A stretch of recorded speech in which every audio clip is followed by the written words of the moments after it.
ነገረ ድህነትን ስንረዳ ነገረ ድህነት የምንረዳበት መንገድ ማስተካከያ ያስፈልጋል ብዬ ብዙ አስባለሁ። እሺ ነገረ ድህነት አንድ ነገር ማለት አይደለም። እሺ ለምሳሌ እንደ አራት ነጥቦች ልንገር። በዮሐንስ ወንጌል ምዕራፍ 3 ቁጥር 35 ላይ በልጁ ያመነ የዘላለም ሕይወት አለው ይላል። እሺ የዘላለም ሕይወት ለማግኘት በማን ማመን አለብህ? በልጁ ማመን አለብህ። እሺ በዮሐንስ ወንጌል ምዕራፍ 6 ቁጥር 35 ላይ ሥጋዬን የበላ ደሜን የጠጣ የዘላለም ሕይወት አለው ይላል። የዘላለም ሕይወት ለማግኘት ምን ማድረግ አለብህ? ሥጋውን ደሙን መቀበል አለብህ ማለት ነው። በማርቆስ ወንጌል ምዕራፍ 16 ቁጥር 16 ላይ ደግሞ ያመነ የተጠመቀ ይድናል ይላል። ሶስት ነገር ማለት ነው። በልጁ ያመነ የዘላለም ሕይወት አለው፣ ሥጋውን ደሙን የተቀበለ የዘላለም ሕይወት አለው፣ ያመነ የተጠመቀ ይድናል። እሺ አሁን ሶስት መዳኛ መንገዶች ነገርኩ። አራተኛ አብሮ መሰፋት ያለበት አብሮ መተሳሰር መገናኘት ያለበት በማቴዎስ ወንጌል ምዕራፍ 10 ቁጥር 42 ላይ ምን ብሎ ተጽፏል? ወዛ አስተየ ጽዋዓ ማይ ቆሪር በስመ ረድኤ አማን ብለክሙ ይሃጉል አስቦ በመንግሥተ ሰማያት በደቀ መዝሙሬ ስም ቀዝቃዛ ውሃ ያጠጣ እውነት እላችኋለሁ ዋጋውን በሰማይ አላጠፋበትም ይላል። እሺ በጣም በቀላል ቋንቋ ስተረጉም ምን አወርሰዋለሁ ማለት ነው? መንግስተ ሰማያት ነው አወርሰዋለሁ ማለት ነው። በልጁ ያመንከው ምን ለመውረስ ነው? መንግስተ ሰማያት። ሥጋው ደግሞ የተቀበልከው ለምንድን ነው? ያመንከው የተጠመቀው ለምንድን ነው? በደቀ መዝሙር ስም ውሃ የምታጠጣው ድሃ የምትረዳው የምታበላው ለምንድን ነው? መንግስተ ሰማያት ለመግባት። ቅድም እንዳልኩ ክርስቶስ ያመነ ሰው የተጠመቀ ሰው ለራሱ የበላ ሰው ለድሃ ማብላት አለበት። ይሄንን ደግሞ በሌላ ቋንቋ ስንረዳው የያዕቆብ መልእክት ምዕራፍ 2 ላይ ስትመለከት ሃይማኖት እንተ አልባቲ ምግባረ ሰናይ ምውት ይእቲ በጎ ስራ የሌለው ሃይማኖት የሞተ ነው ይላል። አንድ ሰው ለምሳሌ አንተ እሸቱ ትባላለህ፣ እኔም እሸቱ እባላለሁ። ነፍስ ብትወጣ ሞትን ማለት በሌላ ቋንቋ አይደለም። ከዛ በኋላ መጋቢ አዲስ መጣ የሚባል ያቆምና ምን መጣ ይባላል? ሬሳ መጣ፣ አስከሬን መጣ ይባላል። አሁን አየህ ነፍስ ከተለየችው በኋላ ሥጋ አስከሬን የሚል ስያሜ እንደሚወጣለት ሁሉ ሃይማኖትም ምግባር ስራ የተለየው ሃይማኖት የሞተ ነው ማለት አንድ ሰው በማመን ብቻ ሊድን አይችልም። አሁንም ያዕቆብ እዛው ላይ ምን ይላል? ከማሁሰ አጋንንትኒ ያምኑ ቦቱ ወይደነግጹ አንተ ሞኝ አንተ ጅል ለማመንማ ዲያብሎስም ያምናል፣ ነገር ግን እምነቱ ምግባር አልባ ስለሆነ አይድንም። ስለዚህ አንድ ሰው ለመጽደቅ ሂደቶቹን ማሟላት አለበት። ቅድም እንዳለው አሁን ድህነት የምንለው ጥቅል ስም ነው። አሁን ልክ እሸቱ ስለሆነ አንተ ጠቅል እየጠራው በተናጠል ልጥራህ ብል ግን አንድ ሰዓት አይበቃኝም። እንዴት? ጸጉርህ፣ ጥርስህ፣ አፍንጫህ፣ እግርህ፣ ጉበትህ፣ ኩላሊትህ ስል ብዙ የድርጅቱ አባላት ብዙዎች ናቸው። ሰው ማለት እኮ ጥቅል ነው። የድርጅቱ ስም አይደለም። የድርጅቱ አባላት እኮ ሲጠሩ ምንድነው? አይን አለ፣ አፍንጫ አለ፣ ጥርስ አለ። የሁሉ ጠቅለን ለግልግል ምን ብለን እንጠራለን? አየለ ከበደ ብለን እንጠራለን። አሁን ነገረ ድህነትንም ስንረዳው እንደዚሁ ነው። የብዙ ነገሮች ስብስብ መጠሪያ እንጂ አንድ ነገር አይደለም። ይሄን ደግሞ ቅድም የነገርኩ ከወንጌል ያወጣሁት ነው። ነገረ ድህነትን እንደዚህ በመልአት ነው መረዳት እንጂ ቀንጭቦ የሆነ ጥቅስ ብቻ ይዞ መዳናችን እንደማይፈጽም ጌታ ኢየሱስ ክርስቶስ ተሰቅሎ ሞቶ ተቤዥቶን ቤዛ ሆኖ አድኖናልና ይህን የማዳን ስራ ሰርቶ ጌታ ኢየሱስ ክርስቶስ ካረገ በኋላ እኛ ደግሞ እሱ መምህራችን አይደለ? እሱ እንዳስተማረን ልናደርጋቸው ለድህነት የሚያስፈልጉ ልናደርጋቸው የሚገቡ ነገሮች አሉ። ስለዚህ መጽሐፍ ቅዱስን በመልአት መቀበል አለብን የምትለው የኢትዮጵያ ኦርቶዶክስ ተዋሕዶ ቤተክርስቲያን እንደዛ። አንዳንድ ወገኖች አሉ። አሁን ለምሳሌ በኢየሱስ ክርስቶስ ስም ካመንክ ትድናለህ፣ ሌላው ጣጣ ነው ኮተት ነው የምታበዙት ምናምን ይላሉና መጀመሪያ በማመን ብቻ አይዳንም። ልክ ሰይጣንም ስለሚያመን አምላክን ማለት ነው አምላኩ እንደሆነ ያውቃል፣ ያምናል፣ ይረዳል። ግን ምግባር ያስፈልጋል። ስለዚህ እምነትና ስራን አንድ ላይ አስተባብሮ መያዝ ግድ ነው የሚል ዶክትሪን አላት የኢትዮጵያ ቤተክርስቲያን። ከዚህ በተቃራኒ የሆኑ ወንድሞ ዘመዶቻችን ወይም ደግሞ ቤተሰቦቻችን ምንድነው የሚሉት? አይ እመን እንጂ ስራ አያድንህም ብለው ስራን ወደ ጎን ይሉታል። እንደ መከራከሪያ ነጥብ የሚያደርጉት ምንድነው? የምትሰክሩትም የምትጨፍሩትም ክለብ የምትገኙትም እናንተ ኦርቶዶክሳውያን ናቸው ነው። አሁን ይሄ የፐርሰናል ጉዳይ ነው እንዳለን ቤተክርስቲያን በዚህ መልኩ አላስተማረችውም። ነገር ግን ከጭፈራውና ከሰካር ቤት መገኘት መብቱን እግዚአብሔር ነፃነትን ሰጥቷል። ወደነው እንድናመልከው ነው እንጂ አስገድዶ እግዚአብሔር የሆነ ነገር አድርጎ አይልም። እንደው ብርቅ ድንቅ ሆነባቸው የኛ ሀገር ጴንጤዎች እንጂ አሁን እኔ እንኳን ባለውበት ሀገር የሚጠጡት ክለብ ሲጨፍሩ የሚያድሩት መንገድ ላይ ሁላ የሚያድሩት እየጨፈሩ ፕሮቴስታንት ናቸው። አሁን እኛ ሀገር ላይ ትንሽ ኦርቶዶክሱ የሚጠጣ ጴንጤው የማይጠጣ ምናምን ይመስላል።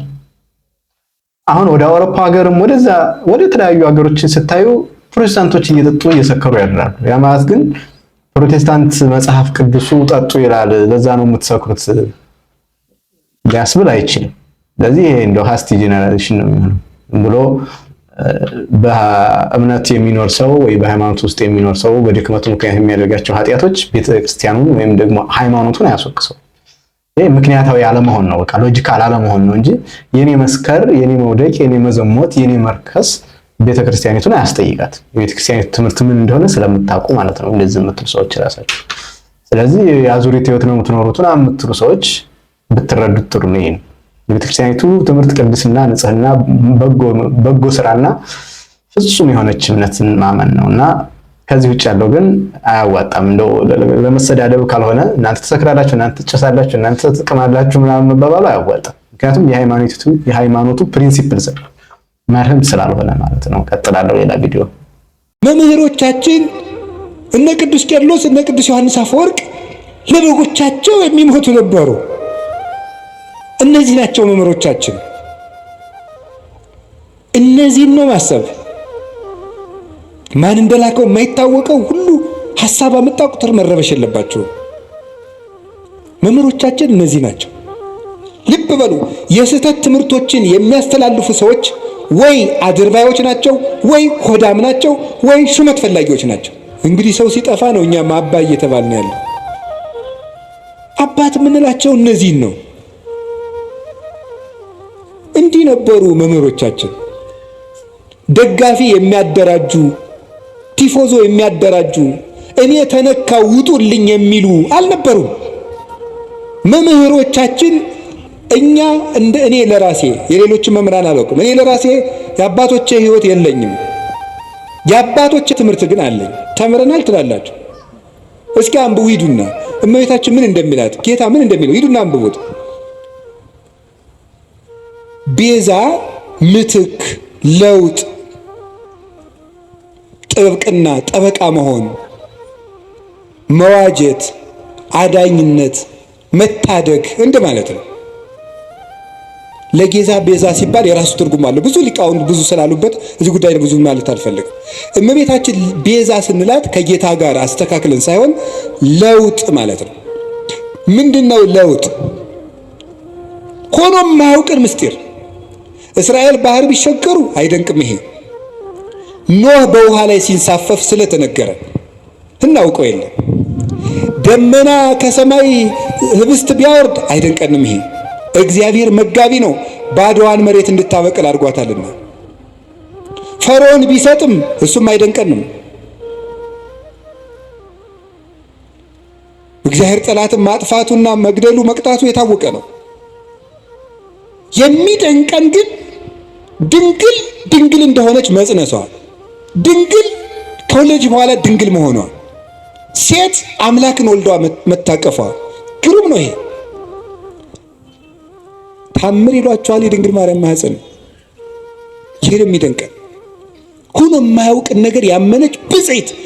ኤልሳቤጥም እንዲህ ነበር ያለቻት፣ ብፅዕት አንቲ እንተ ተአምኒ ከመ ይከውን ቃል ዘነገሩኪ፣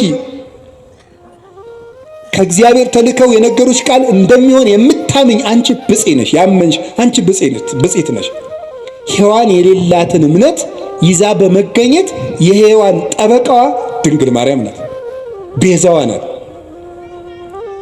አንድ ታችን እግዚአብሔር ይስጥልን። እንደው በእውነት ምንም እንኳን የአባቶቻችን ምግባርና ጽናት ንጽህና ባይኖረንም በአባቶቻችን ሃይማኖት መቆየታችን ግን አንድ ነገር ነው። ቢያንስ እንኳን የንስሐ ተስፋ አለን። በቀደመችው ሃይማኖት መቆየት ወደ እግዚአብሔር ያደርሳል። ጥሩ ነው። በጣም ሃይማኖት ውስጥ ሆኖ ቅዱስ መሆንም ንጹህ መሆንም አይቻልም፣ ወደ እግዚአብሔር መድረስም አይቻልም። ስለዚህ የቀናች ሃይማኖታቸውን የቀናች ትምህርታቸውን ተምረን አንብበን ባለንበት እንድንቆም ትልቅ መልእክት ይሆናል። እስኪ ደግሞ ልደት ማክበር ኃጢአትም አይደለም የሚለውን ሰምተን እንመለስ። ነፈራቸው ልጆች ያሉና እግዚአብሔር ልጆች ሰጡኝ ብሎ አመት በአመት የልጆቹን ልደት ያከብራል አይደል? ነው አይደለም? እንደዛ ነው። ተጨንቆ ተጠቦ ልደትን ያከብራልና ከዚህ ጋራ እንደው ልደትን ማክበር የአሕዛብ ስራ ነውና ይሄ በመሆኑ ኃጢአት ነው የሚሉም ደግሞ አሉ። በእኛ ቤተክርስቲያን ደግሞ በብዛት የምናከብረው የቅዱሳንን ልደት ነው። ከዚህ ጋራ ተያይዞና የፍጡርን ወይም ደግሞ አሁን ተወልደው ያሉ ወደፊት ምን እንደሚሆኑ ማናውቃቸው ቅዱሳን ሊሆኑም ይችላሉ ላይሆኑም ይችላሉ። ግን የነዚህ ልጆች ልደት ማክበር ከቅዱሳን ልደት ማክበር ጋር እንደዋያይዘው እግረ መንገዱ እንደሚባለው በእውነት የኃጢአት ስራ ነው አሊያስ ደግሞ የምናከብረው የቅዱሳኑን ልደት እስከሆነ ድረስ አንጻራዊነቱ እንዴት ይታያል? በነገራችን ላይ ቅዱስ ዮሐንስ አፈወርቅ አንድ ጥሩ የሚለው ነገር አለ። ሁሉም ነገር ስለ ሲኦልና ገነት አይደለም ይላል። ገብታችኋል? ሁሉም ቶፒክ ወይ ሲኦል ትገባበታለህ ወይ ገነት ትገባበታለህ የሚባል አይደለም። አንዳንድ ጉዳይ ኢቲካል ነው ወይ ጠቃሚ ነው ወይ ምናምን ተብሎ መወያየት ይቻላል። ኃጢአት ነው ወይ ጽድቅ ነው የሚል ሁለት ሊስት ይዘን ይሄኛው ኃጢአት ነው ብሎ እዚህኛው ላይ መመዝገብ ሁለት ማስቀመጫ ብቻ አይደለም ያለው። አንዳንድ ጉዳይ አይ ከስነ ምግባር አንጻር ልክ አይደለም ተብሎ የሚታለፍ ኢቲካል አይደለም። ለምሳሌ ቅዱስ ጳውሎስ በወይን ጠጅ አትስከሩ ይልና ማባከን ነውና ይላል።